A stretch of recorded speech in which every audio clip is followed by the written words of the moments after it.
Hi everyone, so today we'll be starting with Unit 3. Unit 3 is all about matrices. How do we do operations on them, how do we use them in order to solve linear equations and stuff. So let's get started. ठीक है, तो सबसे पहले तो हमें बताना चाहिए कि लीनियर सिस्टम क्या होता है. लीनियर सिस्टम होता है कि जो भी हमारा इक्वेशन है उसमें जो भी वेरिएबल है उसकी पावर शुड बी 1.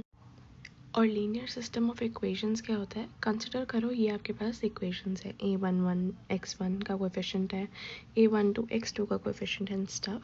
ठीक है, तो ये जो कोएफिशिएंट्स का हम एक मैट्रिक्स बना लेते हैं उसको हम कहते हैं ए मैट्रिक्स.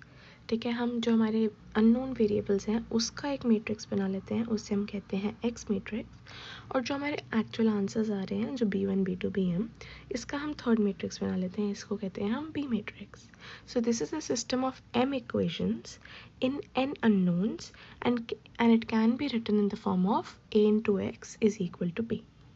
Here if bi मतलब जो ये b matrix है is equal to 0, then जो ये सिस्टम होती हैं जो हमारे पास इक्वेशन बनेगी, this is known as homogeneous equation. ठीक है, अदरवाइज इट इज़ हेट्रोजीनियस और नॉन होमोजीनियस, कुछ भी कह लो.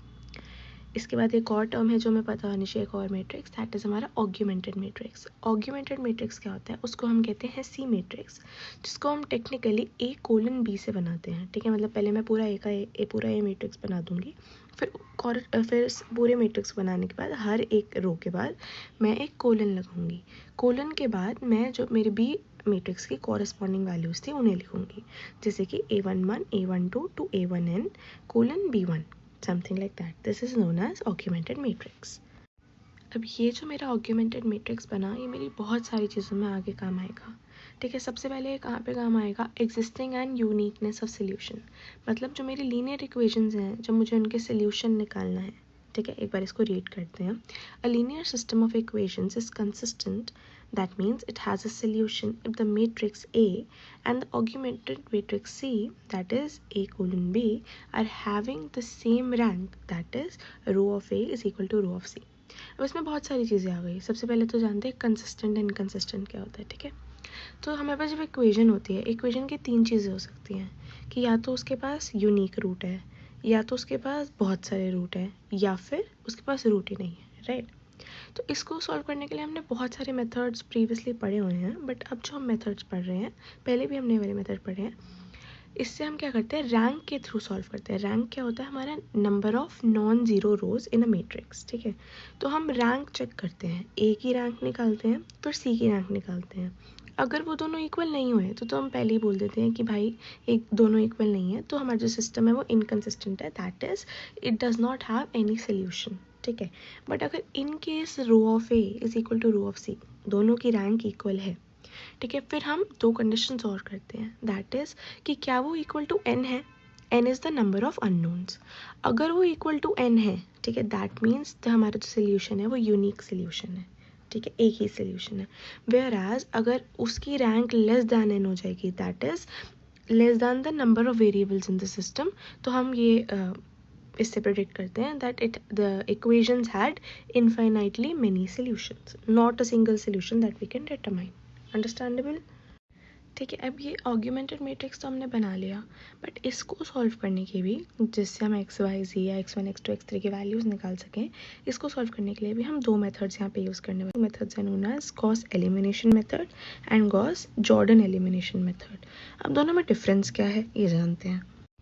फर्स्ट टू स्टेप्स जो हैं वो तो दोनों में सेम रहेंगे कि पहले सिस्टम ऑफ इक्वेशंस को ऐसे लिखो कि a into x is equal to b, जहाँ पे मैंने आपको बता रहा है a मैट्रिक्स क्या है, x क्या है, b क्या है, वो मैंने आपको बता दिया. फिर राइट करो the matrix in augmented form as c is equal to a colon b, वही जो हमने उसको ऑग्यूमेंटेड फॉर्म बनाया. अब आता है कि हमारा डिफर कहाँ से होता है. गॉस एलिमिनेशन में हम जो ये a मैट्रिक्स है, जो हमारा c मैट्रिक्स है, उसको हम रिड्यूस करते हैं एक्लियन फॉर्म में by using row transformations. Whereas जो हमारा गॉस जॉर्डन एलिमिनेशन मेथड है, उसके अंदर हम रो ट्रांसफॉर्मेशंस को यूज़ करके जो हमारा सी मैट्रिक्स ऑग्यूमेंटेड मैट्रिक्स है उसे हम यूज़ करते हैं, रिड्यूस करते हैं यूनिट मैट्रिक्स या फिर डायगोनल मैट्रिक्स में. ठीक है, अब दोनों में हमने फर्स्ट वाले में एक्लियन फॉर्म में रिड्यूस कर दिया और सेकेंड वाले में हमने उसे डायगोनल मैट्रिक्स में रिड्यूस कर दिया. उसके बाद हम सॉल्व करते हैं इक्वेशंस को। जो हमारा गॉस एलिमिनेशन है उसको हम बैकवर्ड सब्स्टिट्यूशन से, और जो हमारा गॉस जॉर्डन एलिमिनेशन है उसको हम मतलब वो तो हमारा एक ही डायगोनल बन गया ना, तो हम डायरेक्टली उसको इक्वेट कर सकते हैं। ठीक है, एक बार मैं आपको बताती हूँ एक्लियन फॉर्म क्या होता है और डायगोनल मैट्रिक्स क्या होता है लिख के।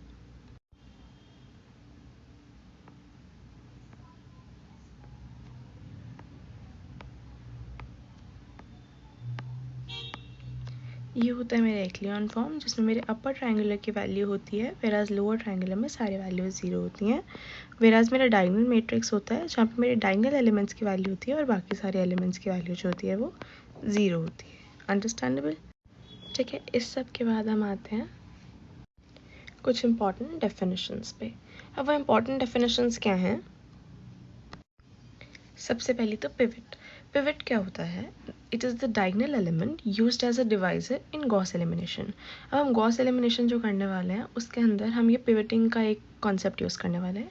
ठीक है, अब पिवट क्या होता है? I will choose a diagonal element, ठीक है, जिससे जो मेरी कैलकुलेशन है फर्दर ईजियर हो जाएंगे। ठीक है, फिर आता है मेरा पिवटिंग क्या होता है? Pivoting is basically choosing the pivot, ठीक है, swapping the rows in columns to choose a good pivot. अब पिवट इज बेसिकली आपको पता है कि कुछ चूज़ कर रहे हैं हम, तो अगर हम कोई अच्छे पिवट को चूज़ करेंगे तो हमारी आइटरेशंस रिड्यूस होंगी ना। तो in order to choose a good pivot this process is known as pivoting. ठीक है, अब पिवटिंग भी दो टाइप की होती हैं, that is partial pivoting and scale pivoting. पहले तो इसकी तो डेफिनेशंस पढ़ते हैं कि ये होता क्या है। Partial pivoting is choosing the largest absolute value in the pivot column from the current row and swapping the rows. I know कि जो ये डेफिनेशन है वो बहुत ज़्यादा कंफ्यूजिंग लग रही है, बट फर्दर हम जब इसका एल्गोरिथम पढ़ेंगे, वर्किंग रूल पढ़ेंगे, तो हमें और ईजी लगने लगेंगी चीज़ें। ठीक है, the second option is scale pivoting. Scale pivoting में हम first divide the each row by its largest entry, then choose the largest relative pivot. ठीक है, करेंगे दोनों में ही पिवट चूज, बट दो मेथड्स हैं ये। ठीक है, इनके भी फर्दर दो मेथड है, मतलब अगर आपको गॉस एलिमिनेशन में यूज़ करना है और गॉस जॉर्डन में, आप दोनों में यूज़ कर सकते हो partial pivoting. Same for scaled, कि आप Gauss elimination and Gauss Jordan दोनों में स्केल पिवटिंग का मेथड यूज़ कर सकते हो। अब पढ़ते हैं कि ये होता क्या है। So first we will try to understand this by the working rule of both. ठीक है, सबसे पहले हम पढ़ने वाले हैं Gauss elimination method with partial pivoting. मतलब हम पार्शियल पिवटिंग का मेथड यूज़ कर रहे हैं और गॉस एलिमिनेशन में यूज़ कर रहे हैं। तो इसमें क्या करते हैं, सबसे पहले हम write the system in as of equations as a x equal to b same. ठीक है, write the matrix in augmented form as c is equal to a colon b. ठीक है, फिर at each step before elimination find the element which is largest absolute value in the current pivot element. ठीक है, from the pivot row downward and interchange the rows so that this element becomes the pivot. इसका मतलब क्या है? Suppose मेरा ये matrix है, ठीक है, this is my matrix and मेरे को बाकी वैल्यूज़ का है से मतलब नहीं है, बट जो मेरी डायगोनल वैल्यूज़ हैं, सपोजिटली 1 -3 एंड 10। ओके, सो मैं देखूंगी कि सबसे बड़ी कौन सी वैल्यू है? 10। ठीक है, वैसे तो मुझे एब्सोल्यूट चेक करना है, अगर वो -10 होता तब भी मैं उसे ही लेती। ठीक है, अब मैं इसे स्वैप कर दूंगी अपने फर्स्ट रो के साथ। मैंने इसे फर्स्ट रो के साथ स्वैप किया, तो जो मतलब बेसिकली मैंने जो एलिमेंट चूज़ किया as the largest absolute value, ये मेरा पिवट एलिमेंट होता है। इसको मैं जिस भी ऑपरेशन में, सबसे पहले मैं फर्स्ट रो के साथ ऑपरेशन करती हूँ, then second and then third. तो फर्स्ट रो के साथ किया तो मैंने इसे 10 को रिप्लेस कर दिया from the first element which was my 1। ठीक है, अब 10 मेरा ऊपर आ गया। अब मेरे को क्या करना है? गॉस एलिमिनेशन है, तो मेरे को इसके नीचे के दो एलिमेंट्स को 0 बनाना है। तो मैं फर्स्ट रो को यूज़ करके बाकी दो रोज पे ऑपरेशन करूँगी सच दैट कि ये जो नीचे वाले दो एलिमेंट्स हैं ये 0 बन जाए। ठीक है, अब ये हो गया। फिर मैं बाकी सेकंड कॉलम में आऊँगी। सेकंड कॉलम में देखूँगी कौन सा ज़्यादा बड़ा है। ठीक है, जो बड़ा होगा उसको, अगर सपोजिटली मेरा थर्ड रो वाला बड़ा है तो मैं उसे सेकंड रो के साथ रिप्लेस कर दूँगी। अगर सेकंड वाला बड़ा है तो वैसे का वैसे रहने देंगे। फिर उसके नीचे वाला एलिमेंट, दैट इज़ मेरा ए, जो ये वाला एलिमेंट है, ठीक है, इसको मैं 0 बनाऊंगी in order to make this into an echelon form, क्योंकि गॉस एलिमिनेशन में एक्लियन फॉर्म बनती है। ठीक है, जब ये मेरा 0 बन गया तो मैं बैकवर्ड सब्स्टिट्यूशन करूँगी, z निकालूंगी वहाँ से y और फिर x निकाल लूँगी, और ऐसे मेरे पास मेरे जो आंसर है वो आ जाएगा। ठीक है, whereas Gauss elimination with scale pivoting में क्या होता है? वही हम पहले इक्वेशन लिखेंगे, A x equal to B, augmented matrix बनाएंगे।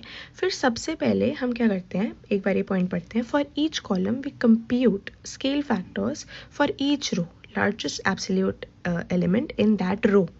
ठीक है। फिर सेलेक्ट करते हैं pivot row based on the minimum ratio और फिर ए ऑफ आई के का मॉड निकाल के अपॉन एस ऑफ आई कर देते हैं। अभी देखते हैं इसका मतलब क्या है। नो ये बहुत ही ज़्यादा कॉम्प्लेक्स साउंड है, बट इसमें क्या है, सपोज ये रहा मेरा मैट्रिक्स, वही जिस सेम मैट्रिक्स मैंने ऊपर लिया वो मैं यहाँ पे ले लेती हूँ। ठीक है, अब यहाँ पे मैं पूरे फर्स्ट रो में से देखूंगी मेरा जो हाईएस्ट लार्जेस्ट सबसे बड़ा एलिमेंट जो कौन सा है। ठीक है, जब मेरे पास वो आ जाएगा, उसकी वैल्यू आ जाएगी, उसको मैं डिवाइड कर दूंगी अपने फर्स्ट कॉलम के सारे वैल्यूज से। फिर मैं देखूंगी कि मेरा सबसे बड़ा कौन सी वैल्यू आई है। जो सबसे बड़ी वैल्यू आई होगी वो मेरा पिवट बनेगा और वो मेरे फर्स्ट रो से एक्सचेंज हो जाएगा। ठीक है, फिर ये सेम प्रोसीजर मैं अपनी सेकेंड रो के साथ करूँगी। ठीक है, सिंस गॉस एलिमिनेशन है, फिर मैं नीचे वाले को 2 0 करूँगी, फिर आऊँगी अपनी सेकेंड रो पे। ठीक है, अब मैं आई सेकेंड रो पे मैं आई, मैंने देखा उस सेकेंड रो में कि सबसे बड़ा एलिमेंट कौन सा है। ठीक है, उस एलिमेंट को पिक किया and then I will divided by the second column की जो 2 वैल्यूज़ है नीचे वाली, उनसे। फिर मैं देखूँगी कौन से बड़ा है और उसको पिवट चूज़ करके अगर स्वैप नीडेड है तो स्वैप कर दूँगी। ठीक है, अब स्वैप हो गया। ठीक है, तो अब मेरे पास ये वाला डायगोनल आ गया, ये वाला डायगोनल आ गया। अब मुझे इसकी नीचे वाली वैल्यू 0 करनी है क्योंकि मुझे इसे एक लियॉन फॉर्म में रिड्यूस करना है। ठीक है, इस वैल्यू को मैं 0 करूँगी और वही बैकवर्ड सब्स्टिट्यूशन से आंसर निकाल लूँगी। देखो ये 2 स्टेप में हो रहा है बेसिकली, राइट, उससे ज़्यादा स्टेप नहीं ले रहे, चाहे आप स्केल पिवटिंग में करो चाहे आप पार्शियल पिवटिंग में करो। ठीक है, इसके बाद आता है हमारा गॉस जॉर्डन मेथड।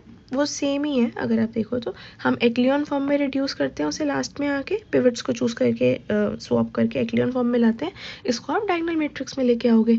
ठीक है, बस दैट इज़ इट, मेथड्स वही रहेंगे, बस एक्लियन फॉर्म की जगह हमारा डायगोनल फॉर्म आ जाएगी। ठीक है, ठीक है, इस सब के बाद हमारा टॉपिक आता है ट्रायंगुलर मैट्रिक्स फैक्टराइजेशन मेथड। इसके भी फर्दर 3 मेथड होते हैं, बट उससे पहले हमें समझना चाहिए कि इसे ट्रायंगुलर मैट्रिक्स क्यों कहते हैं। ठीक है, तो सपोज मेरा जो ये हमने इक्वेशन बनाते हैं ax इक्वल टू बी, ये हमने मैट्रिक्स बना दिया। फिर मैं a को यहाँ पे लिखती हूँ l इंटू यू। अब ये l इंटू यू क्या है, l is the lower triangular matrix and u is the upper triangular matrix. इसको मैं डिनोट करती हूँ बाय जो भी है, ये मैं l1 l2 ऐसे के फॉर्म में, दैट एवरी अंदर के जो एलिमेंट है मेरे पास अननोन है, अभी मुझे नहीं पता। फिर मैं उसे मल्टीप्लाई करके a से इक्वेट करके कंप्यूट करती हूँ। ठीक है, बताती हूँ ये कैसे करते हैं फर्दर। पहले देखते हैं कि a को मैंने lu बना दिया, उसको हम लिख सकते हैं lux is equal to b। ठीक है, फिर मैं क्या करती हूँ, इस ux को y बना देती हूँ कि let this ux be equal to y, and फिर मैं कह देती हूँ l into y is equal to b. फिर मेरे पास y की वैल्यू आ जाती है, उनको मैं सब्सटीट्यूट करके x निकाल लेती हूँ। I know it is a lengthier procedure but precise values देता है। ठीक है, अब ट्रायंगुलर मैट्रिक्स फैक्टराइजेशन मेथड में हमारे पास 3 मेथड्स होते हैं, 3 एल्गोरिथम्स होती हैं। First is Doolittle algorithm, second is Crout's algorithm and third is Cholesky algorithm method, whatever you call it. ठीक है, अब इन तीनों में डिफरेंस क्या है एक बार ये देखते हैं। डूलिटल एल्गोरिथम में जब हम a को डिवाइड करते हैं l इंटू यू में, तो हम l को लिखते हैं ऐसे 1 1 1 ट्रायंगल में आता है और नीचे वाला लोअर ट्रायंगुलर मैट्रिक्स ऐसा बनता है। अपर ट्रायंगुलर मैट्रिक्स मेरे में जो डायगोनल एलिमेंट्स है वो 1 नहीं होते, वो भी अननोन्स ही होते हैं। वेराज क्राउड्स में उल्टा हो जाता है, वहाँ पे लोअर में सारे अननोन होते हैं और अपर में डायगोनल जो है वो 1 हो जाते हैं। चोल्स्की मेथड में क्या होता है, वो यूज तो क्राउड्स एल्गोरिथम ही करता है। ठीक है, बट वो सिर्फ सिमेट्रिक मैट्रिक्स के लिए यूज़ होता है। तो फिर डिफरेंस क्या आएगा हम सोचेंगे। ठीक है, डिफरेंस ये होता है कि जो हमारा ax is equal to b है, a को हम l इंटू एल ट्रांसपोज लिख देते हैं। क्यों, क्योंकि सिमेट्रिक मैट्रिक्स है, जो अपर ट्रायंगुलर मैट्रिक्स होगा वो लोअर ट्रायंगुलर मैट्रिक्स का ट्रांसपोज होगा। सो हम a को l इंटू यू लिखने की बजाय l इंटू एल ट्रांसपोज लिख देते हैं। ठीक है, और इसमें हम l कौन सा यूज़ करते हैं, क्राउड्स एल्गोरिथम वाला, नॉट द डूलिटल एल्गोरिथम वाला। ओके, अब इसके बाद आते हैं हम पावर मेथड पे। अब ये पावर मेथड क्या होता है, power method is used to find out the eigen values and eigen vectors. ठीक है, so eigen values using power method, iteration method, it is an iteration method. इसको हम क्या करते हैं, जो हमारा मैट्रिक्स होता है उसको हम एक पर्टिकुलर, मैं अभी बताती हूँ किसके साथ, पर्टिकुलर मैट्रिक्स के साथ मल्टीप्लाई कर देते हैं। ठीक है, जब मल्टीप्लाई करते हैं तो जो हमारे पास आंसर आता है उसका हम लार्जेस्ट वैल्यू को बाहर निकाल लेते हैं। जो लार्जेस्ट वैल्यू को हम बाहर निकालते हैं हमारी आइगन वैल्यू हो जाती है, और जो अंदर हमारे पास बाकी का मैट्रिक्स बचता है वो हमारा वेक्टर हो जाता है। ठीक है, by this what I mean is कि सपोजिटली मेरे को किसी ने बोला आप लार्जेस्ट आइगन वैल्यू निकाल दो। ठीक है, तो जो largest eigen value of a vector या ऑफ अ मैट्रिक्स मैं निकालूंगी वो क्या होगा, उसको कैसे निकालूंगी, मैं उस मैट्रिक्स को लूँगी, और उसको मल्टीप्लाई कर दूंगी जो भी उसका ऑर्डर होगा उसके अकॉर्डिंगली एक्स नॉट के साथ। अभी एक्स नॉट क्या है, एक्स नॉट मेरा सपोज 2x2 का मैट्रिक्स था, ठीक है, तो मेरा जो जिसके साथ मैं मल्टीप्लाई करूँगी उसे, वो मेरा होगा 1 0। अगर 3x3 का था तो मैं करूँगी 1 × 0 × 0, मतलब 1 0 0 से, ठीक है। अब इसके साथ जब मैं इन दोनों को मल्टीप्लाई करूँगी एक्स नॉट और मेरे ए को, तो मेरे पास जो एक मैट्रिक्स बन के आएगा उसकी मैं लार्जेस्ट वैल्यू को बाहर निकाल लूँगी। बाहर निकालूंगी तो मेरे को बाकी सारी वैल्यूज से भी कॉमन निकालना पड़ेगा, तो बाकी सबसे उसे डिवाइड करके जो मेरे पास अंदर वाला वेक्टर बचेगा दैट विल बी मेरा आइगन वेक्टर, और मेरे पास बाहर वाली वैल्यू आई होगी वो होगी मेरी आइगन वैल्यू। यही अगर मेरे को लार्जेस्ट की जगह डोमिनेंट आइगन वैल्यू निकालनी है तो मैं 1 0 0 की जगह 1 1 1 यूज़ कर लूँगी, ठीक है। और यही अगर मुझे स्मॉलेस्ट निकालनी है तो पहले मैं लार्जेस्ट निकालती हूँ, ठीक है, और उसके बाद एक फॉर्मूला होता है, एंड दैट फॉर्मूला इज, पहले मैं एक बी मैट्रिक्स निकालूंगी which is equal to A minus lambda I. अब I is the identity matrix और लैम्डा क्या होता है, लार्जेस्ट आइगन वैल्यू जो हमने निकाली है ए मैट्रिक्स की, दैट इज़ मेरा लैम्डा। इसको इक्वेट करके मेरे पास बी का मैट्रिक्स आ जाएगा, फिर मैं बी की लार्जेस्ट आइगन वैल्यू निकालूंगी जैसे हमने ऊपर निकाली आइटरेटिव मेथड से। फिर हम क्या करेंगे, स्मॉलेस्ट आइगन वैल्यू निकालने के लिए हम करेंगे largest eigen value of a plus largest eigen value of b, उन दोनों को ऐड करेंगे तो हमारे पास smallest eigen value of a आ जाएगी। Is that understandable? अब एक और बात आती है कि डोमिनेंट आइगन वैल्यू क्या होती है। हम लार्जेस्ट पता है, स्मॉलेस्ट पता है क्या होता है, बट डोमिनेंट क्या होता है? The dominant eigen value for matrix is the eigen value with the largest absolute value. Basically अगर मैं कहूँ कि 1 एक वैल्यू है, मेरे पास 2 है और एक -3 है, तो इसमें डोमिनेंट कौन सी होगी, -3, क्योंकि उसका एब्सोल्यूट वैल्यू बड़ी है। And there's a note, we should read that, okay, we need to continue the procedure until the eigenvalue has been stabilized to 2 decimal places or eigenvectors in 2 iterations are same। मतलब जब जब हम ये iteration कर रहे हैं, जब जब हम इस मैट्रिक्स को मल्टीप्लाई करते हैं जो भी हमारा फर्दर मैट्रिक्स आता है उससे, तो हमें क्या करना है, हमें तब तक करना है कि या तो मेरी आइगन वैल्यू जो मैं बाहर लार्जेस्ट वैल्यू निकाल रही हूँ वो 2 डेसिमल प्लेसेस तक सेम आ जाए, या फिर जो अंदर मेरा मैट्रिक्स पूरा का पूरा वेक्टर बन रहा है वो एग्जैक्टली इक्वल आ जाए 2 आइटरेशंस में, ठीक है। और फिर and what does the second note say? It says take the largest value even if it has the negative sign common in each step। वही जो मैंने आपको बताया कि कॉमन जो आपको वैल्यू बाहर निकालनी है कॉमन, ठीक है, वो लार्जेस्ट होनी चाहिए, but it does not depend, अगर हो सकता है उसकी एब्सोल्यूट वैल्यू लार्जेस्ट होनी चाहिए, बेसिकली हमें ये चेक करना है, ठीक है। So this brings to the end of the chapter to me, but there is a topic left which is known as approximation by spline function, but since it cannot be explained without example and illustration of the whole topic, I will be making a separate video to explain that topic. Other than that, all the unit is over. So thank you for listening. If there is anything you are still in confusion with or I can help with, I am there to listen. I'll be there to help you if I can. And thank you. Like, share and subscribe.